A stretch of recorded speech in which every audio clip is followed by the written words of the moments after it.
Hey guys, how's it going? We're back with another sort of reaction discussion video today with the Horde and Alliance Epilogue cinematics that happened after the Antorus raid, the Antorus events after Sargeras is now. If you've not seen the cinematic for Argus, I would not watch this video because there's going to be lots of spoilers.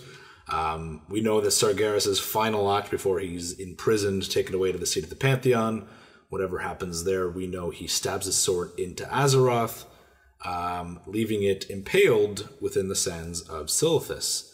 And these cinematics that came out today, one for Horde, one for Alliance, is actually in response to that. What happens after he does that? So we're going to watch those live. I'm super excited for these. I haven't seen anything to do with these yet, so I just know that Anduin's in it. I've seen the thumbnail, and that's all I know going in. So we're going to watch this now.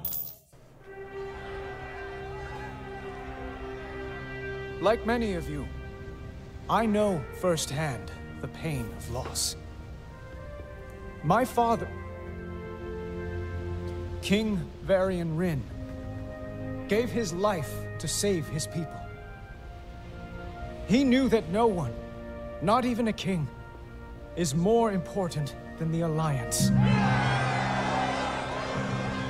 And because he and so many others had the courage to make that sacrifice, we did the impossible. We defeated the Burning Legion. Spymaster Shaw. Back so soon? But by living our lives, our joy. I need to speak with him. That mustache, though. The gifts of the fallen. Now. And we must cherish and celebrate them. For the Alliance!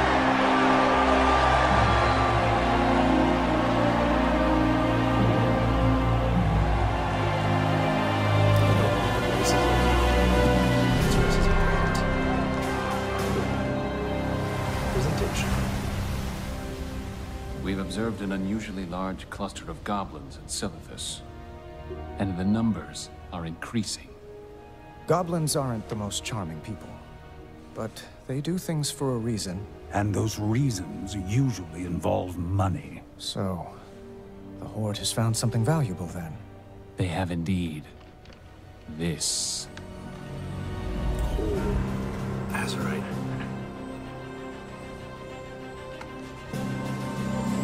Bearskin, really?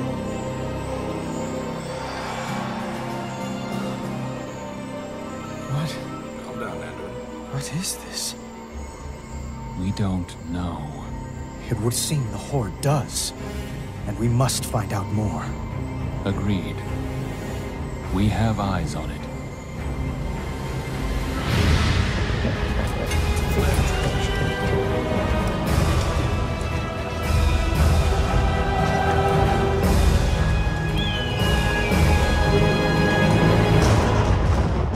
Okay, so that was the Alliance one. I'm gonna give my thoughts on the Alliance one.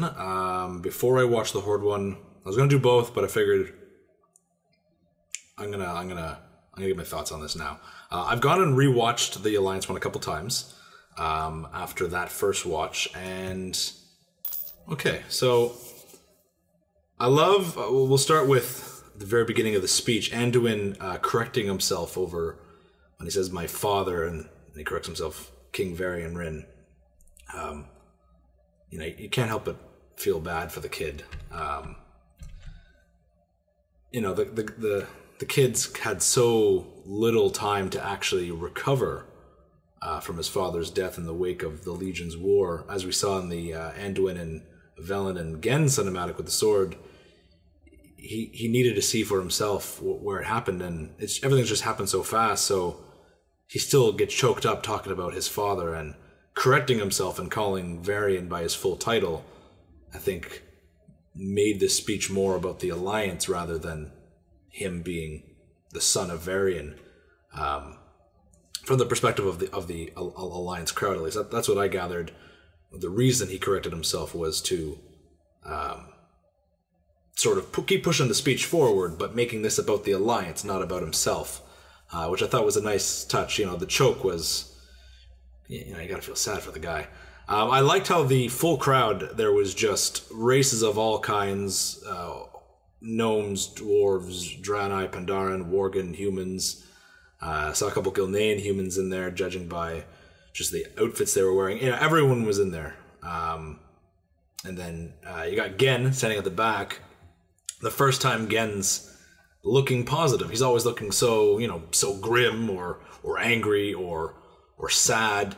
I don't think we've ever seen him smile before. And so how proud he looks. He's very, you know, the connection between Anduin and Gen are, you know, Gen has lost his kingdom and lost his son. Anduin has gained his whole kingdom and he's lost his father. So there's almost like this a lot of people accuse Gen of like whispering in Anduin's ear and being this puppeteer, and it's not like that at all. I think it's definitely Gen is fulfilling the role of Anduin's father figure in the absence of Varian. Well, he's also a king himself. He also has his own, or had his own kingdom, so he's offering the advice where necessary, but Gen's not trying to control the Alliance, and I definitely saw the positive connection between Anduin and Gen in this cinematic, how proud and just how fatherly he kind of stood there watching Anduin. I wasn't expecting Matthias Shaw, Spy Master Matthias Shaw, to come into the picture. And it's really cool to see someone who's not like a racial leader in a cinematic, especially have a talking role.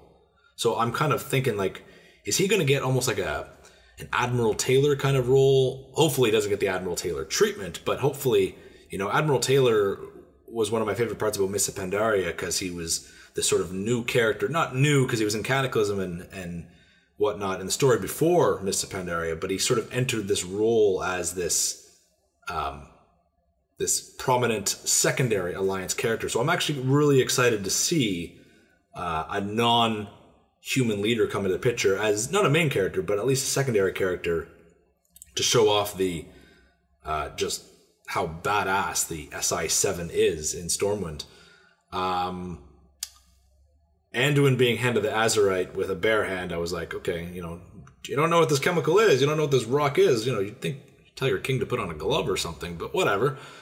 You know, I guess there's no safety protocol in Stormwind. I had to rewatch that scene when Anduin takes the piece of Azerite. For anyone who doesn't know, that piece of crystal, that piece of rock, is actually Azeroth's blood. It's actually the blood of Azeroth bubbling up from around the wound, and Silphus is going to be, as we saw at the end, is going to be this prominent source of Azerite. They don't know what it is. We do, as the players. We all saw BlizzCon, but they don't. The look on his face, I rewatched it several times, and he inhales. He has this sort of he's like this surge of power going through him, like he's in shock. It's he's trying to figure out what it is.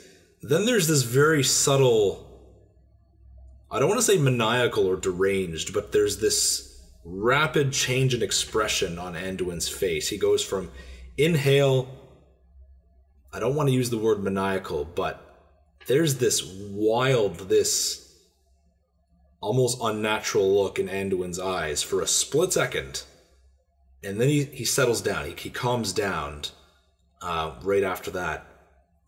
In that same shot, it's very subtle eye movements, and the last couple cinematics we've really seen a lot of careful facial animation and facial movements that the in-game cinematics department has done for World of Warcraft that just, it says so much in the fraction of a second. Go back and watch a lot of these cinematics. Watch Velen in the 7.3 trailer when they arrive at Argus. Watch Velen in the Antorus cinematic. Watch all these characters. Watch Anduin take the crystal, take the piece of Azerite, and look at the three. There's many emotions there. I just broke it down into the three basic ones, but there's a lot going on in that like split second on screen. And then we see Anduin you know, he's kind of like, he's all calm, like, oh yeah, you know, goblins are after money. I wonder what they're about. And then he takes the crystal, and suddenly that urgency's there. Like, we need to know what this is right now. 10 minutes ago, Matthias, and this rapid sense of urgency kind of erupts into Anduin. And I'm speculating, will Azerite have an effect on people? Is it like Saronite, where the blood of Yogg-Saron, where it has this effect on people? And I wonder, is Azerite everything Blizzard's telling us? Is there a twist to the Azerite? That's another speculation that's been going around. And then the ending, I thought it was just going to be like a generic shot of Silithus with the sword, but is the ranger supposed to be someone in particular? I first thought, oh, okay, generic ranger. Then I thought, okay, she's got a hawk. That's, you know, why not show with a spyglass? Why not show them watching from afar? The hawk, is the hawk a clue? Is the hawk just, you know, for cinematic effect? Then begin thinking, you know, who, right away I thought of the statue of Illyria with the hawk in Stormwind, and I thought, okay, we haven't seen Illyria with a hawk in a while, but is it Verisa maybe? There's no reason, the armor doesn't suggest it's Verisa, but I thought of Windrunner right away. I thought of the Windrunner statue, Illyria's statue. I don't think it's Illyria, because there's no void elements to it, even though she can change her form. So then I thought, what if it's someone to do in the SI7? You know, Verisa's not connected there. I thought maybe Tess Greymane, Gen's daughter, which would kind of make the connection between Greymane and Matthias a little bit more known, because his daughter works for Matthias. Generic SI7 soldier, I don't know. I gotta think more on that. But in the meantime, we're actually gonna go and we're gonna watch the Horde one now. So let me get the Horde one all set up here. War Chief, It's a full table, holy moly. if I may offer a few words. Bane's model looks so good. It is with both pain and pride that we gather here today. Pain, for many brave heroes of the Horde fell against a terrible foe. Rip Vol'jin. And pride, for against all odds, we have vanquished the Legion. We bled, now we heal. We mourned, now we celebrate.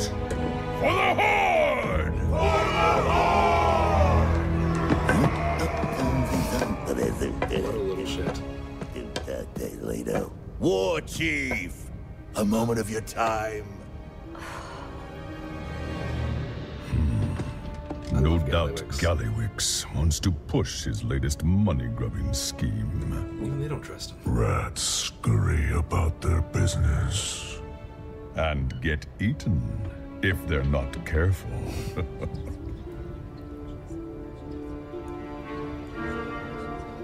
Whisper intensifies. Bye to Thanos. What is the rat up to? He does keep sending more goblins to Silithus. Nothing good has ever come out of Silithus.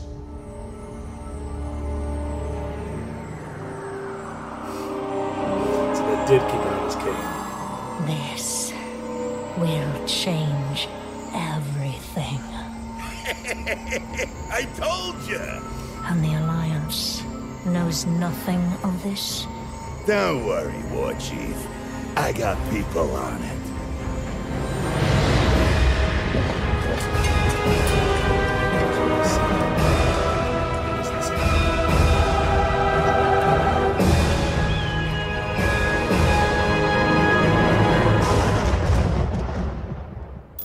Okay, so I've gone and rewatched the cinematic a few times,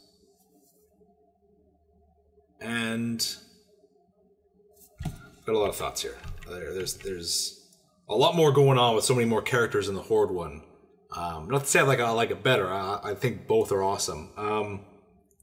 The representation at the table. We've got two Tauren. Bane, obviously, you know, clearly has put all of his talent points into giving a speech, because that was kind of cool to see Bane take the charge instead of Sylvanas. And then Hamul, Rune Totem. That I wasn't expecting Hamul to be there in any way. So that was a nice surprise. Blood Elves, we've got Lorthamar, as expected, and Lady Liadrin. She's always been a secondary leader. I'm glad that she's stepping up. She was very prominent in the Paladin class hall, but glad that she's stepping up in Blood Elf politics as well. Or, you know, remaining in the spotlight. Undead, we've got Nathanos and Sylvanas, obviously. Nathanos' model is amazing. Orcs, Sourfang. Sourfang's model is just well done. And Eitrig, I was happy to see Eitrig there. That old boy. And then the troll. I actually had to look this up. The female troll emissary there, or the representative, her name is Bwemba. And for anyone who doesn't remember, Bwemba played a very minor role in Cataclysm in the Zandalari patch. She's the troll, Alliance will remember her, she's the troll in the Stormwind Harbor, who tells the Alliance that the Zandalari are acting up, and uniting the troll tribes. And she's actually also involved in the Horde version as well, and you quest with her in Stranglethorn in the lead up to all that. So a very minor role.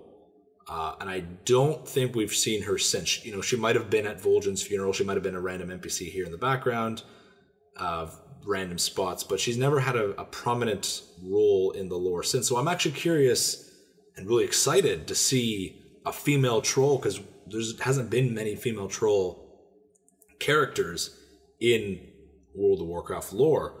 I'm kind of curious why Rokhan wasn't there, why there wasn't two trolls, because Rokhan, one of Vol'jin's Shadowhunters, I believe he's actually in the Horde embassy in 7.3.5, or he was at least on the PTR. So I'm curious why he wasn't invited. Maybe no Shadowhunters allowed at the dinner table. Bane taking the lead on the speech, that was I really enjoyed that. I was wondering why is Bane speaking, but I found, especially going back to the Alliance one, the two speeches, the parallel between Bane and Anduin, you know, both of them are friends. Anyone who hasn't read any of Christy Golden's books, and I'll get to Christy Golden in a moment, Bane, leader of the Tauren, and Anduin are good friends. They kind of hit it up. They're really, really good buddies. They haven't seen each other in a while, I don't think, lore-wise. So I thought it was kind of cool, like this little reflection of each of them giving a speech of celebration and victory and loss in the wake of the Legion's defeat. And then Sylvanas just remaining totally silent, like just as she would. I noticed on my second watch through the Horde, when he cheers for the Horde, everyone cheers, everyone raises their cup except three people. Gallywix is already standing up and getting out from his seat. He doesn't give a shit. Nathanos doesn't even move, and Sylvanas doesn't even flinch. No response or cheer there. Little details like that. You're kind of like, oh, okay, interesting. And anyone who's read the BlizzCon preview for Christy Gold's upcoming book will know she's not exactly fond of the position of War Chief. I'm so excited to see Gallywix in cinematic form. We saw him in the Siege of Orgrimmar, generic goblin model, tipped his hat kind of thing. But to see this just multi-chinned, shit-eating grin, his voice, his cane, his hat, like he has the most stereotypical goblin voice from Cataclysm. Just this sort of raspy, hey, how's it going? You want to buy a Zeppelin? I'll sell you 2 Zeppelins. And that's actually Darren DePaul playing him. I love Darren DePaul. Anyone who doesn't know, Darren DePaul is the voice of Blackhand, Grand Artificio Romul in Argus, and as we all know, Reinhardt in Overwatch. So to hear Darren DePaul, at least that's what Wowpedia says, playing Gallywix, that was cool. That was unexpected. Speaking of new voice actors, Saurfang, I think, has a new voice actor, or just changing up the voice. Old Saurfang used to be very grizzled and very, not grizzled, very, he used to sound older. He wasn't this typical, didn't have this growl to his voice. He had this sort of, this old man strain with an orcish kind of twist on it, especially when he does his speech in Iceground Citadel, we named him Dranosh, and hearing him speak to Garrosh and Northrend, all this stuff. It's an old man orc voice. But now we're getting this growl, this real orcish growl. You think of Thrall, and you think of Garrosh, and you think of, I thought of Gromash right away. Very different, and I'm not against it. I had to go back and listen a few times. I'm torn. I do like the old man orc that was Saurfang before, but I like hearing this growl, this Saurfang growl. He's always been a more positive of the older orcs. He was one of the few who didn't side with Garrosh. Most of the orcs sided with Garrosh, but he did not. And he knows the horrors of the old Horde. He knows what he's done. And he still has this old badass, a lot of people accuse Thrall of being just a green human, accuse Garrosh of being insane. Saurfang is that true, good old-fashioned, good old orcish Horde that we need nowadays. That's so lacking in the Horde right now. So that was, I'm in favor of Saurfang's new voice. And he doesn't trust Gallywix, as he called him a rat. Bane and Saurfang's interaction, I kind of liked it. It was a little bit back and forth. Bane is very lighthearted, very positive, very deep and humble sort of character, while Saurfang is just a grumpy old grandpa. Saurfang has seen a lot in his years. Bane's rather young. Saurfang, he's seen a lot. He's dealt with enough shit. Doesn't trust Gallywix, doesn't care. He almost looks like he doesn't want to be at this dinner table. He's just kind of there for formality's sake, because he is the leader of the orcs. Thrall's not leading the orcs. There's no one, Eitrig is a prominent orc character and orcish politics, but there's no actual leader of the orcs. I kind of laughed on my third watch through. Poor Nathanos. Nathanos looks so sad when Sylvanas leads the table. And I saw a meme on Reddit, a picture, when your only friend leaves the party and you're stuck in a room with a bunch of people you don't like. Poor Nathanos. Those puppy dog eyes. Those scary undead puppy dog eyes. I loved Saurfang's reaction to Silithus. If you played through Silithus back in vanilla, you'll know Saurfang was there. Saurfang was the supreme commander of the Might of Kalimdor during the big battle that went on in Silithus, the War of the Shifting Sands, second war. And I thought it was a nice little throwback to his character, because he was there for that. He was, cleaving the Kiraji left, right, and center. So I thought that was a nice throw. I was really surprised when it happened. I was like, oh, wow, Saurfang should remember that stuff. I just didn't expect him to vocalize it in any way. Sylvanas' expression, very different than Anduin's. Anduin's kind of was like a roller coaster of emotions. Hers was just, and throughout the entire cinematic, hers was just this cold. How does an undead banshee, an undead elf, show a lot of emotion? She can't, or she shouldn't. She's dead. She's void of emotion. She's this. And I've talked with a lot of people at BlizzCon about this, and it's interesting to see how much emotion other characters show versus Sylvanas, and just this cold, not even cold, just this calculating look. And with her expression shift when she's holding the Azerite, or Gallywix's pimp cane, because he would put the Azerite on the end of his cane. The glow in her eyes, obviously, because her eyes are very vibrant already with their red terrifying glow, but there's not a roller coaster of emotion going on with Anduin, more this just excitement for an undead who can't show excitement, and this realization, and this changes everything. You know, what's going on in Sylvanas' head? There's a lot going on. Anduin is wondering, what the hell is this? She's like saying, this is it. This is everything I need. And I could ramble for a long time about that. That's not going to be in this episode. Gallywix again with a shit-eating grin at the end. God, I hope we see Gallywix more and more cinematics. He's just this vile scum of the earth character that you love to hate and hate to love. And again, with the ending, the Ranger and the Hawk, who is that? I thought it was a neat parallel. You know, they showed the same ending. They wanted the Horde to see this Ranger. Again, is it just a generic Alliance SI-7 soldier?